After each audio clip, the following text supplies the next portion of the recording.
regalo mula sa Diyos. Sabi po sa Roma 6:23, sapagkat ang kabayaran ng kasalanan ay kamatayan, ngunit ang libre kaloob ng Diyos ay buhay na walang hanggan sa pamamagitan ni Kristo Jesus na ating Panginoon.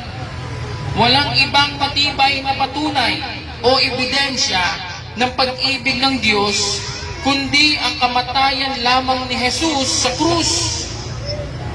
Roma 5:8, ngunit pinatunayan ng Diyos ang kanyang pag-ibig sa atin nang mamatay si Kristo para sa atin noong tayo'y makasalanan pa. Makukuha o matatanggap natin ang kaligtasan ng kaluluwa pag ang ating sinabi na si Jesus ay ating Panginoon at maniniwala tayo na siya ay namatay para sa atin.